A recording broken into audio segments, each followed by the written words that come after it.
তার সর্বশেষ নবী আখির জামানার পয়গম্বর জনাবে মোহাম্মদ রাসূলুল্লাহ সাল্লাল্লাহু আলাইহি সাল্লামের উম্মত করে আমাদেরকে দুনিয়াতে প্রেরণ করেছেন। এই জন্য আবারও শুকরিয়া আদায় করছি, সকলে বলি আলহামদুলিল্লাহ। দরুদ ও সালাম পেশ করছি বিশ্ব মানবতার মুক্তির দিশারি, মুক্তির দূত সাইয়্যিদানা মুহাম্মদুর রাসূলুল্লাহ, সকলে বলি সাল্লাল্লাহু আলাইহি ওয়াসাল্লাম। আমরা সেই মহান নেতা মহান নবীর শানে আবারও ভক্তি ভরে দরুদ ও সালাম পেশ করছি, সকলে বলি আল্লাহুম্মা সাল্লি আলাইহি আল্লাহুম্মা বারিক আলাইহি। সম্মানিত মা বোনেরা, কুরআনুল কারীমের সূরা নূরের 31 নম্বর আয়াত আপনাদের সামনে তেলাওয়াত করেছি। আল্লাহ সুবহানাহু ওয়া তাআলা যদি আমাকে তৌফিক দেন, এই আয়াতের আলোকে সংক্ষিপ্ত আকারে আলোচনা পেশ করব ইনশাআল্লাহ। ওমা তাওফিক ইল্লা বিল্লাহ, সকলে বলি আল্লাহুম্মা আমিন।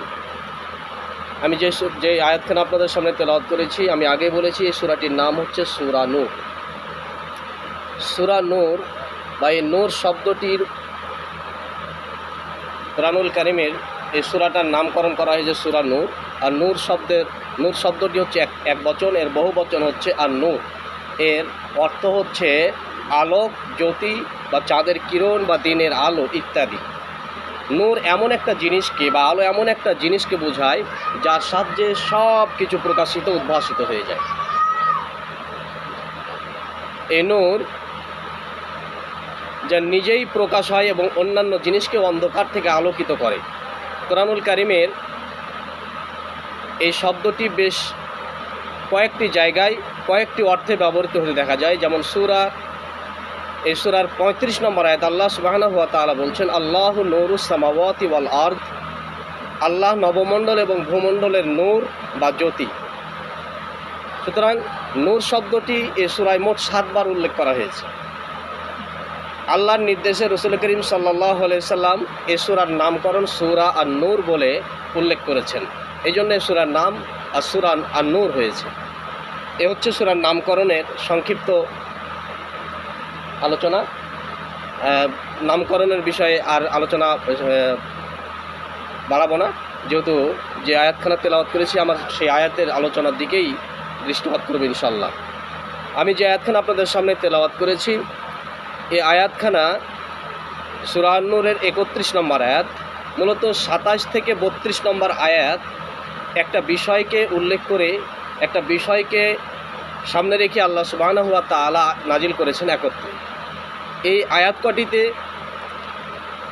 কটিতে যে বিষয়গুলো আলোচনা করা হয়েছে তা হচ্ছে মূলত মুসলিম সমাজের যেহেতু একাধিক পরিবার বসবাস করে, অনেকগুলো পরিবার বা একাধিক পরিবার একটা গ্রামে একটা পাড়ায় বসবাস করলে সেটা একটা সমাজ ব্যবস্থা হয় বা একটা সমাজে রূপান্তরিত হয়। এই মুসলিম সমাজের নারী পুরুষদের চলাফেরার ক্ষেত্রে আল্লাহ সুবহানাহু ওয়া তাআলা কিছু বিধিনিষেধ আরোপ করেছেন, যেগুলোকে আমাদের ভাষায় আমরা বলে থাকি পর্দার বিধান। নারী এবং পুরুষের পর্দার বিধান কেমন হবে, নারী এবং পুরুষরা কিভাবে চলাফেরা করবে, সেই চলাফেরার রীতিনীতি সম্পর্কে কুরআনুল কারীমের যে আয়াতগুলো নাজিল হয়েছে এবং যে আয়াতগুলোতে আলোচনা হয়েছে সূরা আন-নূরের 27 থেকে 32 নম্বর আয়াত। তাহলে স্মরণ রাখবেন যে কুরআনুল কারীমের সূরা আন-নূর নূরের 27 থেকে 32 নম্বর আয়াত, এই কয়েকটি আয়াত হচ্ছে হিজাব সম্পর্কিত বা পর্দা সম্পর্কিত। এই কয়েকটি আয়াতের মধ্যে পুরুষের পর্দার বিধানও নাজিল করা হয়েছে, নারীদের পর্দার বিধানও নাজিল করা হয়েছে। তা আমি 31 নম্বর আয়াত আপনাদের সামনে তেলাওয়াত করেছি। এই 31 নম্বর আয়াতকে সামনে রেখে, যেহেতু মহিলাদের প্রোগ্রাম, এজন্য মহিলাদের যে পর্দার বিষয় বা হিজাবের যে বিষয় আলোচনা হয়েছে 31 নম্বর আয়াত থেকে, এই 31 নম্বর আয়াত থেকে আমি আলোচনা পেশ করব ইনশাআল্লাহ। ওমা তাওফিক ইল্লা বিল্লাহ, সকল বলি আল্লাহুম্মা আমিন। সম্মানিত মা বোনেরা, আমি যে আয়াতখানা আপনাদের সামনে তেলাওয়াত করেছি, আল্লাহ সুবহানাহু ওয়া তাআলা সূরা নূরের 31 নম্বর আয়াতে বলছেন, ওয়া কুল লিল মুমিনাতি ইয়াগুদুদনা মিন আবসারিহিন্না ওয়া ইয়াহফাজুনা ফুরুজাহুন্না। আল্লাহ সুবহানাহু ওয়া তাআলা বলছেন, আর আপনি মুমিন নারীদেরকে বলুন তারা যেন তাদের দৃষ্টিকে নত রাখে, লজ্জাস্থানের হেফাজত করে এবং যা সাধারণত প্রকাশমান থাকে তা ব্যতীত ওয়ালা ইউদিনা যিনাতাহুন্না ইল্লা মা জহারা মিনহা, যা সাধারণত প্রকাশ হয়ে যায় বা প্রকাশমান থাকে তা ব্যতীত তাদের সৌন্দর্য প্রদর্শন যেন না করে। সম্মানিত মা বোনেরা, এখানে আল্লাহ সুবহানাহু ওয়া তাআলা মুমিন নারীর চোখ ও লজ্জাস্থানের হেফাজত এবং সৌন্দর্য প্রদর্শন না করার নির্দেশ দিয়েছেন। আয়াতটির ব্যাখ্যার জন্য যেসব বিষয় আলোচনা করা হয়, যেখানে সর্বপ্রথম যে বিষয়টার কথা আল্লাহ পাক বলেছেন যে ইয়াগদুদনা মিন আবসারিহিন্না, যে মহিলাদের দৃষ্টিকে সংযত রাখার বিধান। তাহলে সর্বপ্রথম মহিলাদের দৃষ্টি বা চোখ, এই চোখের দৃষ্টিকে সংযত রাখার বিধান আল্লাহ সুবহানাহু ওয়া তাআলা নাজিল করেছেন। আল্লাহ সুবহানাহু ওয়া তাআলা বলছেন ইয়াগদুদুনা মিন আবসারিহিন্না, তারা যেন তাদের দৃষ্টিকে সংযত করে রাখে। এই আয়াত দ্বারা যা বোঝা যায় তা হচ্ছে বেগানা পুরুষের প্রতি নারীদেরকে দৃষ্টিপাত করতে নিষেধ করা হয়েছে। উম্মুল মুমিনিন উম্মে সালমা রাদিয়াল্লাহু তাআলা আনহা থেকে বর্ণিত একটি হাদিস, একদিন উম্মুল মুমিনিন উম্মে সালমা রাদিয়াল্লাহু তাআলা আনহা, তিনি এবং হযরতে মাইমুনা রাদিয়াল্লাহু তাআলা আনহা নবী করিম সাল্লাল্লাহু আলাইহি সাল্লামের নিকটে বসা ছিলেন। হঠাৎ সেখানে একজন অন্ধ সাহাবী আব্দুল্লাহ ইবনে উম্মে মাকতুম রাদিয়াল্লাহু তাআলা আনহু সেখানে এসে প্রবেশ করলেন। রাসূল করিম সাল্লাল্লাহু আলাইহি ওয়াসাল্লাম উম্মে মাইমুনা রাদিয়াল্লাহু তাআলা আনহাকে বললেন যে তোমরা আগন্তুক লোকটি থেকে পর্দা করো। হযরতে উম্মে সালমা রাদিয়াল্লাহু তাআলা আনহা তিনি তখন বললেন যে ইয়া রাসূলুল্লাহ, ইয়া হাবিবাল্লাহ, এই লোকটি তো অন্ধ, আমাদেরকে দেখতে পাচ্ছে না, তাহলে আমরা কেন তার কাছ থেকে আমরা পর্দা করব? রাসূল করিম সাল্লাল্লাহু আলাইহি সাল্লাম তখন বললেন যে তোমরা দুজনও কি অন্ধ যে তাকে তোমরা দেখতে পাচ্ছ না? অতএব রাসূল করিম সাল্লাল্লাহু আলাইহি সাল্লাম এবং হযরতে উম্মে সালমা এবং হযরতে মাইমুনা রাদিয়াল্লাহু তাআলা আনহার এই ঘটনা থেকে স্পষ্ট বোঝা যায় যে পুরুষদের মতো নারীদেরকেও চোখের পর্দা করা ফরজ। সুবহানাল্লাহি ওয়া বিহামদিহি। তাহলে সর্বপ্রথম চোখের পর্দা করতে হবে নারীদেরকে, এবং চোখের পর্দা করা ফরজ, তাতে যদি সেই পুরুষটা অন্ধও হয়। পুরুষরা তার দিকে তাকাক আর না তাকাক, পুরুষ কোনো নারীর দিকে দৃষ্টিপাত করুক আর না করুক, পুরুষ দেখলেই নারীদেরকে পর্দা করতে হবে এবং দৃষ্টির হেফাজত করতে হবে। এটি হচ্ছে সর্বপ্রথম ফরজ। সম্মানিত মা বোনেরা, এরপরে আল্লাহ সুবহানাহু ওয়া তাআলা আয়াতের যে অংশ বলছেন ওয়া ইয়াহফাজনা ফুরুজাহুন্না, আল্লাহ সুবহানাহু ওয়া তাআলা বলছেন যে তারা যেন তাদের লজ্জাস্থানের হেফাজত করে। সর্বপ্রথম আসলো নারীদের চোখের পর্দা করা, দ্বিতীয়ত আসতো ওয়া ইয়াহফাজনা ফুরুজাহুন্না, তারা যেন তাদের লজ্জাস্থানের হেফাজত করে। জাবির ইবনে আব্দুল্লাহ রাদিয়াল্লাহু তাআলা আনহু তিনি বলছেন যে একদিন হযরতে আসমা বিনতে মারসাদের কাছে কয়েকজন মহিলা সাহাবী সাজসজ্জা করে আসলো। তাদের পায়ের নূপুর, তাদের বক্ষদেশ, তাদের মাথার চুলের খুপরিগুলো দেখা যাচ্ছিল।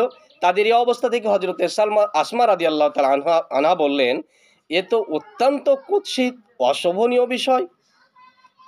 এই বিষয়টা যখন তিনি বলছিলেন তখন আল্লাহ সুবহানাহু ওয়া তাআলা কোরআনের এই আয়াতের এই অংশটুকু নাজিল করেছিলেন যে ওয়া ইয়াহফাজনা ফুরুজাহুন্না, তারা যেন তাদের লজ্জাস্থানের হেফাজত করে। বলেন সুবহানাল্লাহি ওয়া বিহামদিহি।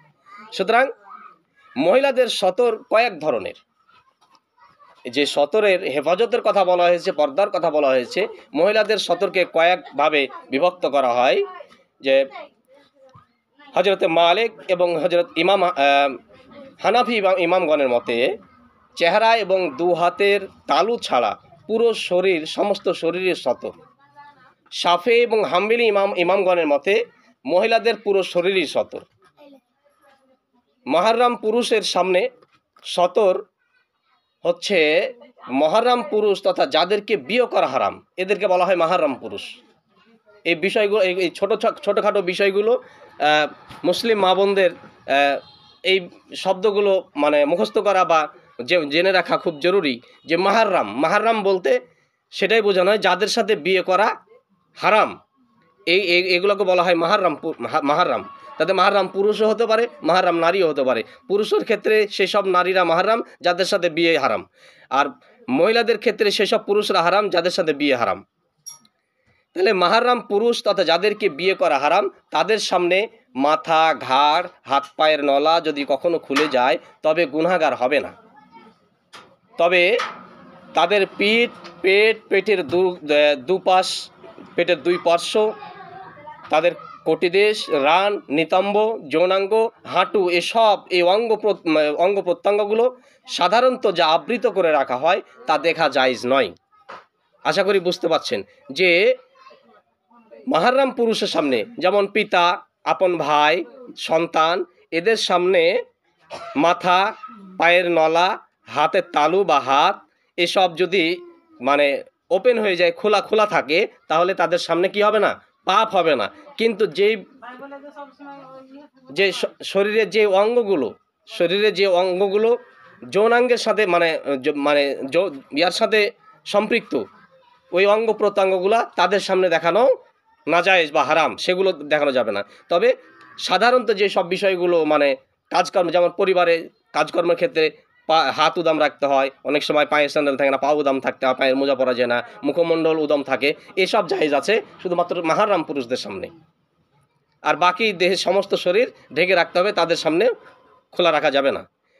তবে এ ব্যাপারে ইমাম শাফেঈ রহমতুল্লাহ আলাইহি এবং হাম্বলি রহমতুল্লাহ আলাইহির মতে বাড়ি ঘরের নিত্যকর্ম সম্পাদন করার সময় যেসব অঙ্গ প্রত্যঙ্গ সাধারণত প্রকাশ পেয়ে যায়, যেমন চেহারা, মাথা, ঘাড়, কনুই, হাঁটু, এসব প্রভৃতি মাহরাম পুরুষদের জন্য কেবল সেসব অঙ্গই দেখা বৈধ হবে। তাছাড়া তাদের অন্যান্য অঙ্গ প্রত্যঙ্গের প্রতি যেহেতু দৃষ্টিদান করার সাধারণত কোনো প্রয়োজন দেখা দেয় না, তাই সেগুলো দেখা জায়েজ হবে না। তাহলে সব ইমাম এবং আলেম ওলামাগণের মতে সবাই প্রায় একমত যে অন্তত পক্ষে যে শরীরে যে অঙ্গগুলো খোলা রেখে কাজকর্ম করতে হয় বা খোলা রাখলে তেমন সমস্যা নাই, সেগুলোই শুধু মাহরাম পুরুষের সামনে দেখানো জায়েজ বা খোলা রাখা জায়েজ। বাকি অঙ্গ প্রত্যঙ্গগুলো ঢেকে রাখতে হবে বা পর্দা করে রাখতে হবে, এটি হচ্ছে তাদের বিধান। সম্মানিত মা বোনেরা, 3 নম্বরে মহিলাদের সতর বিষয় যেটা কথা হয়েছে, যে মেয়েদের কাছে মেয়েদের সতর হচ্ছে, এ ব্যাপারে আমাদের সমাজের মা বোনরা অত্যন্ত গুরুত্বহীন। এ বিষয়ে আমরা খুবই একেবারে কি বলবো অবহেলার সাথে এই বিষয়গুলো খেয়াল করি, যে মেয়েদের কাছে মেয়েদের সতর নাভি থেকে হাঁটু পর্যন্ত, শরীরে এই অংশটুকু কোনো মেয়ে লোকের সামনে খোলা জায়েজ নাই।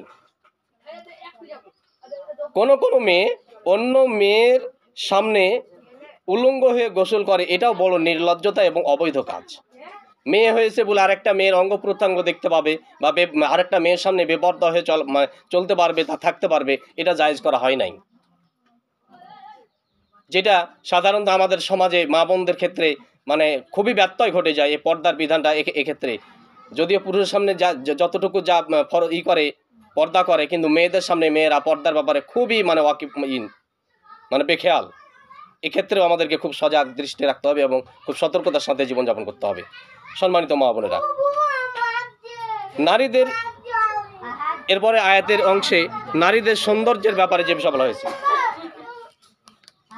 বাচ্চাগুলোকে থামান, বিরক্ত করছে, খুব গুরুত্বপূর্ণ কথা এবং এগুলো আমাদের মেনে চলা ব্যাপারে ফরজ। যেভাবে নামাজ পড়া ফরজ, তেমনি পর্দার বিধান মেনে চলাও ফরজ। এজন্য এই বিষয়গুলো আমাদের জানা খুবই জরুরি। সম্মানিত মা বোনেরা, এরপরে এই আয়াতের অংশে আল্লাহ সুবহানাহু ওয়া তাআলা বলছেন, ওয়ালা ইউবদিনা যিনাতাহুন্না, নারীরা যেন তাদের সৌন্দর্য প্রদর্শন করে না বাড়ায়। যিনাতাহুন্না এর অর্থ হচ্ছে সাজসজ্জার স্থান। যিনাতাহুন্না এর অর্থই হচ্ছে সাজসজ্জা, অথবা জিনাত শব্দটি ব্যাপক অর্থে ব্যবহৃত হয়। জন্মগত সৌন্দর্য, মানুষের কৃত্রিম সৌন্দর্য, উভয় প্রকার সৌন্দর্য এই যিনাতাহুন্নার অন্তর্ভুক্ত এবং এটার মধ্যেই পড়ে। এ প্রসঙ্গে সূরা আল আহজাবের 33 নম্বর আয়াতে আল্লাহ সুবহানাহু ওয়া তাআলা বলছেন, ওয়াকরনা ফি বুয়ুতিকুন্না ওয়ালা তাবাররাজনা তাবাররুজাল জাহিলিয়াতিল উলা, আর তোমরা নিজ গৃহে অবস্থান করবে এবং প্রাক জাহিলি যুগের মতো, জাহিলি নারীদের মতো সৌন্দর্য প্রদর্শন করে বেড়াবে না। এ আয়াতে নারীদেরকে হিজাব করতে এবং বিনা প্রয়োজনে বাইরে যেতে নিষেধ করা হয়েছে, সৌন্দর্য প্রদর্শন করতে নিষেধ করা হয়েছে।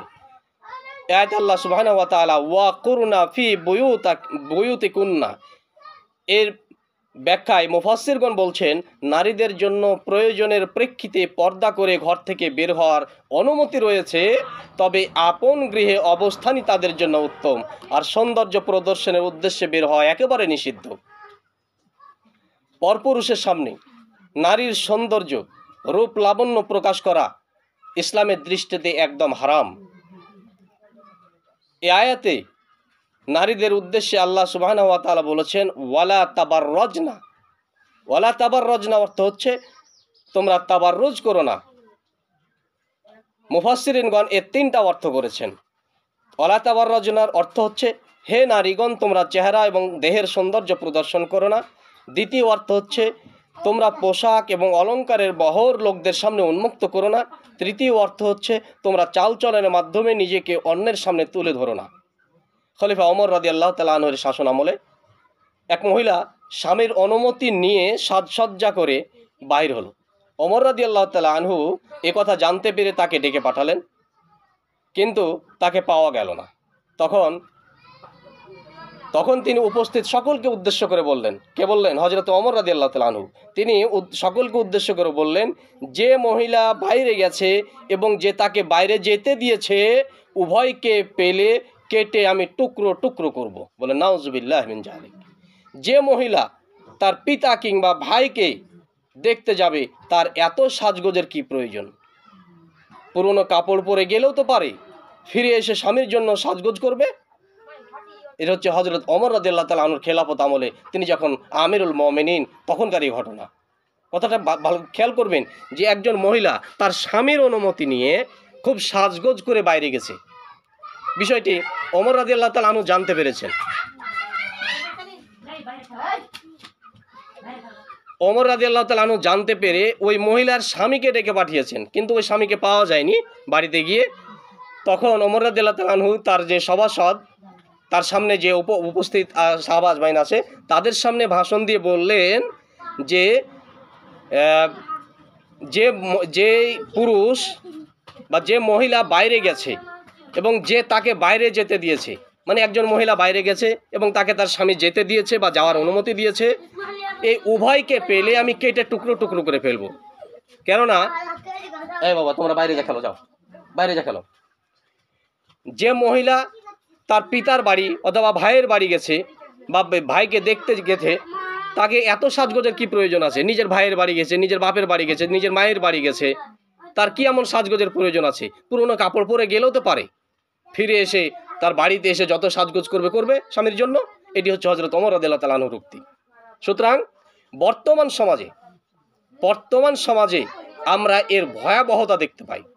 ওমর রাদিয়াল্লাহু তাআলা আনহুর একটা ঘটনা ঘটার কারণে তিনি এত বড় রাগান্বিত হয়ে ভাষণ দিয়েছিলেন। কিন্তু আমাদের সমাজের অবস্থাটা দেখেন তো, একটু চিন্তা করে দেখেন তো।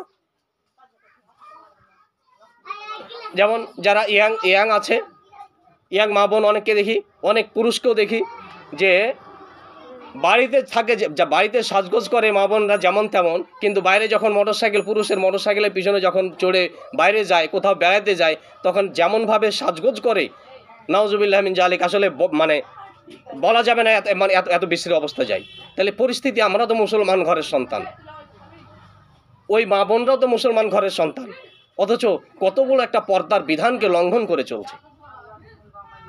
এই অবস্থা থেকে আমাদেরকে হেফাজত হতে হবে, নিজেদেরকে বাঁচাতে হবে, আমাদের আহলে বাইতদেরকে বাঁচাতে হবে। সম্মানিত মা বোনেরা, এ হচ্ছে আমাদের বর্তমান সমাজের বাস্তব অবস্থা। ঘর থেকে বের হবার সময় তারা নানা ধরনের প্রসাধনী ব্যবহার করছে, চেহারাকে অতি আকর্ষণীয় করে তুলছে। সাজগোজটা ঘরে বসে থাকার জন্য করে না, বরং বাইরে বের হওয়ার জন্যই সাজগোজ করে। অথচ ইসলামের দৃষ্টিতে, শরীয়তের দৃষ্টিতে মা বোনরা সাজগোজ করবে হচ্ছে ঘরে, বাড়িতে। হ্যাঁ, আকৃষ্ট করবে তার পুরুষকে, নিজের পুরুষকে, কিন্তু নিজের পুরুষের সামনে নিজের বাড়িতে বা নিজের ঘরে নিজের পুরুষকে আকৃষ্ট করার জন্য সাজগোজ করে না, হয়তো বা 2-1 করে, কিন্তু বাইরে যখন বের হয় ঠিকই অন্য পুরুষের সামনে নিজেকে আকৃষ্ট করে সাজগোজ করে বের হয়। এটা সম্পূর্ণরূপে ইসলাম এটাকে হারাম করে দিয়েছে। সম্মানিত মা বোনেরা, এই অবস্থা থেকে, এই বেপরদা অবস্থা থেকে আমাদেরকে নিজেদেরকে হেফাজত করতে হবে। তাই অনেককেই এর সাহায্যে পুরুষের পুরুষদের প্রশংসা লাভ করে, এই বাইরে যে নিজেকে আকৃষ্ট করে যায়, পুরুষদের প্রশংসা লাভ করে। অনেক পুরুষ তাদেরকে দেখে বিভিন্ন রকমের কথা বলে, বিভিন্ন রকম চিন্তা চেতনা মানে কথা ছেড়ে দেয়। আবার এইরূপ অবস্থায় এটাকে কোনোভাবেই নিষ্পাপ আকাঙ্ক্ষা বলা যায় না। একজন মা, একজন বোন খুব আকৃষ্ট হয়ে, খুব রূপসজ্জা করে বাইরে বের হয়ে হেঁটে চলে যাবে, আর দোকানে বসে থাকবে পুরুষেরা, অথবা ইয়াং ছেলে পেলে বাইরে দাঁড়িয়ে দু একজন বসে থাকবে, ও চলে যাওয়ার পরে ওরা দু চারজন বলা বলি করবে। এটা কি ভালো জিনিস বলা বলি করে? এটা অবশ্যই খারাপ জিনিস। এবং ওরা যেমন দৃষ্টিপাত করে এবং সেটা নিয়ে আলোচনা করার কারণে যেমন পাপী হয়, আপনি তারা যে পাপী হচ্ছে, আর আপনি যে ওই বেপরদা হয়ে রাস্তা দিয়ে চলার কারণে এর জন্য ডবল পাপী আপনি হবেন। এই পাপ থেকে আমাদেরকে হেফাজত করতে হবে সম্মানিত মা বোনেরা। এজন্য আমাদের এরূপ অবস্থায় আমাদের চেহারা খোলা রেখে পরপুরুষের সামনে যাওয়াকে ইসলাম কঠোরভাবে নিষেধ করেছেন। এক্ষেত্রে শরীয়তের বক্তব্য হচ্ছে, বাইরে বের হওয়ার সময় এমনভাবে সেজে গুজে বের হওয়া যাবে না যাতে সৌন্দর্য প্রকাশ হয়ে পড়ে এবং পরপুরুষের দৃষ্টি আকৃষ্ট হয়। এটাকেই বলা হচ্ছে ওয়ালা তাবাররুজনা তাবাররুজাল জাহিলিয়াতিল উলা। তারা যেন পশ্চাত্য নারীদের মতো সৌন্দর্য প্রদর্শন করে না বেড়ায়, এটাকে নিষেধ করেছেন আল্লাহ সুবহানাহু ওয়া তাআলা। সম্মানিত মা বোনেরা, এরপরে এই আয়াতের সর্বশেষ যে অংশটি আল্লাহ সুবহানাহু ওয়া তাআলা বলছেন, ওয়ালা ইউবদিনা যিনাতাহুন্না ইল্লা মা যাহারা মিনহা, যা সাধারণভাবে প্রকাশ পায় তা ব্যতীত নারীরা যেন তাদের সৌন্দর্য প্রদর্শন করে না বেড়ায়। এ আয়াতে ইল্লা মা যাহারা মিনহা, এর দ্বারা সাধারণভাবে প্রকাশ পেয়ে যায়। এ বাক্যের ভিত্তিতে নারীদের চেহারা, মুখমণ্ডল এবং সতরের অংশ কিনা এই ব্যাপারে আলিমগণের মধ্যে দুটা অভিমত পরিলক্ষিত হয়। ইমাম মালিক এবং ইমাম আবু হানিফা রহমতুল্লাহ আলাইয়ের মতে মুখমণ্ডল এবং হাতের তালুর সতরের অংশ নয়। সাহাবী আব্দুল্লাহ ইবনে আব্বাস রাদিয়াল্লাহু তাআলা আনহু এবং একজন প্রখ্যাত সাহাবী তাবি সাঈদ ইবনে জুবাইর, আতা দাহার রহমতুল্লাহ আলাই প্রমুখ ব্যক্তিবর্গের নিকট থেকে অনুরূপ বক্তব্য পাওয়া যায়। যদিও কোনো ধরনের ফিতনা সৃষ্টি আশঙ্কা না থাকে এবং চেহারায় কোনোরূপ অতিরিক্ত সাজসজ্জা করা না হয়, তাহলে পরপুরুষের সামনে তাদের মুখমণ্ডল প্রকাশ পেলে কোনো অসুবিধা নেই।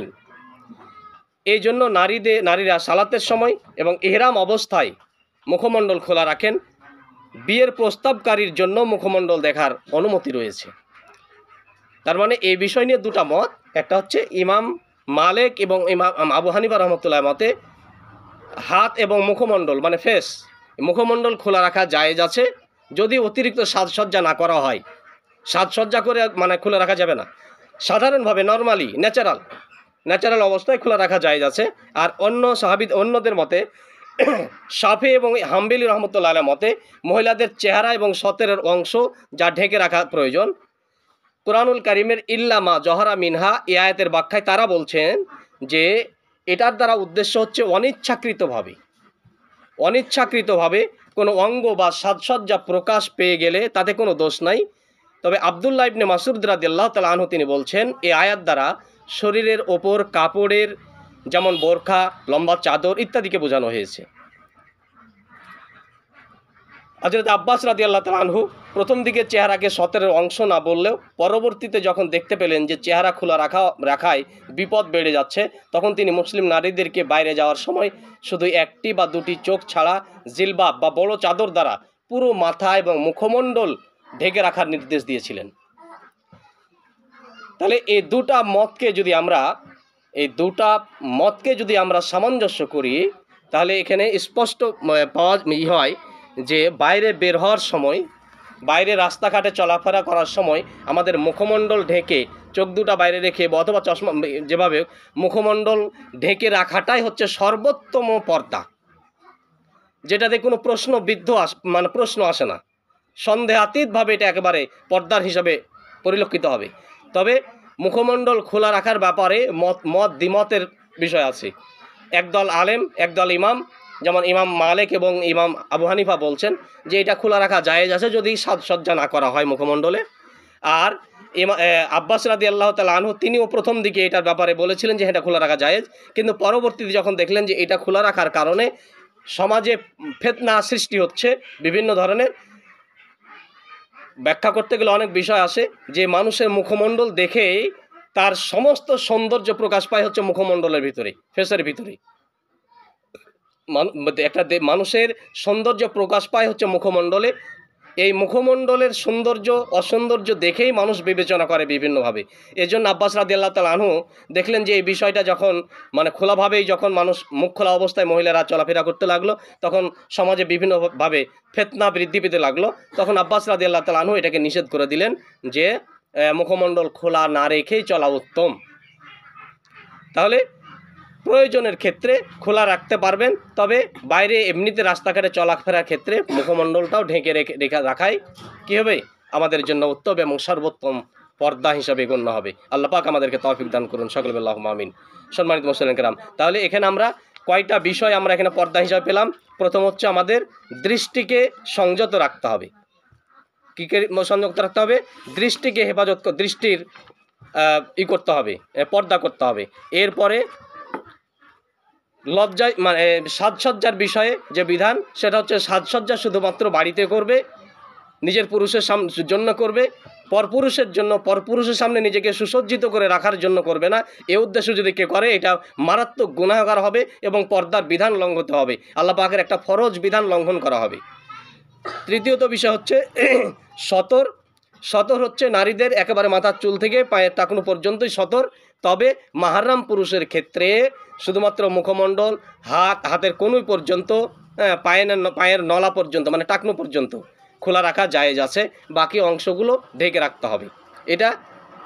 আর এই পর্দার এই বিধানগুলো মহিলাদের সামনেও মেনে চলতে হবে, মহিলাদের সামনেও মেনে চলতে হবে। মহিলাদের সামনেও নিজেদের সতর উলঙ্গ করা যাবে না বা খোলা রাখা যাবে না।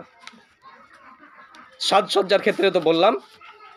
এরপরে যে বিষয়টি হচ্ছে, তাহলে মুসলিম নারীদের পোশাক কী ধরনের হবে এ বিষয়ে একটু কথা বলতে চাই। প্রচণ্ড গরম যদিও আজকে, আর কয়েক মিনিট কথা বলে আমি শেষ করে দিব। কোরআন হাদিস ইসলামী ঐতিহ্যের আলোকে মুসলিম নারীদের আদর্শ পোশাক হচ্ছে শরীরের নিম্ন অংশের পায়ের পাতা পর্যন্ত লম্বা পায়জামা, শরীরের ঊর্ধ্ব অংশে লম্বা ঝুলের ঢিলেঢালা জামা বা কুর্তা, যার আস্তিনও লম্বা থাকবে। বুক যেন উঁচু দেখা না যায় সেজন্য বুক বন্ধনী, মাথায় খিমার তথা যা দিয়ে মাথা এবং গলা, ঘাড়, কান, বুক আবৃত হয় এমন একটা চাদর ব্যবহার করতে হবে। আর বাইরে যাওয়ার সময় অথবা পরপুরুষের সাথে প্রয়োজনীয় সাক্ষাতের সময় তাদের অন্যান্য কাপড়ের উপর জিলবাব অথবা লম্বা ঢিলে ঢালা মুখ ঢাকা নিকাব সহ চাদর, যেটাকে বলা হয় জিলবাব, এই জিলবাব বা প্রশস্ত বোরকা পরেই তাদের সাথে সাক্ষাৎ করবে। রাসূল করিম সাল্লাল্লাহু আলাইহি সাল্লামের স্ত্রীগণ এবং তাদের কন্যাগণ এসব বস্ত্র পরিধান করতেন। রাসূল করিম সাল্লাল্লাহু আলাইহি সাল্লামের আমলে মুসলিম নারীদের মাঝে ইহরামরত অবস্থা ছাড়া চেহারা ঢাকার জন্য নিকাবের প্রচলন ছিল। নিকাব হলো পুরো চেহারা ঢেকে রাখার কাপড়, বিশেষত যাতে দেখার জন্য চোখ বরাবর একটু খোলা থাকে, চোখ দুটা খোলা থাকে। এগুলো আরব কান্ট্রিতে দেখতে পাওয়া যায়, আমাদের বাংলাদেশে দু একটা ক্ষেত্রে দেখা যায়। এই জিলবাব হচ্ছে এমন একটা লম্বা চাদর যা মহিলারা স্বাভাবিকভাবে যেই চাদর পরে থাকে, এই পরিধেয় কাপড়গুলোর ওপরে পরিধান করে থাকে এবং যা দ্বারা তাদের মাথা থেকে পা পর্যন্ত পুরো শরীরকে আবৃত করে রাখে। এ অর্থে জিলবাব আমাদের দেশে প্রচলিত বোরখার প্রায় কাছাকাছি। এই জিলবাব সম্পর্কে আল্লাহ সুবহানাহু ওয়া তাআলা কুরআনুল কারীমের মধ্যে বলছেন, ইয়া আইয়ুহান নাবিয়্যু কুল্লি আজওয়াজিকা ওয়া বানাতিকা ওয়া নিসাইল মুমিনিনা ইউদনিনা আলাইহিন্না মিন জালাবিবিহিন্না। আল্লাহ সুবহানাহু ওয়া তাআলা বলছেন, হে নবী, তুমি তোমার স্ত্রী, কন্যা ও মুমিন নারীদেরকে বলুন তারা যেন তাদের জিলবাবের উপরে অর্থাৎ পুরো শরীরকে আচ্ছাদিত করে রাখার চাদর বা কিছু অংশ নিজেদের উপর ঝুলিয়ে দেয়। বলেন সুবহানাল্লাহ। ওমর রাদিয়াল্লাহু তাআলা আনহু বললেন যে জিলবাবের জন্য যে কাপড় ব্যবহার করা হবে,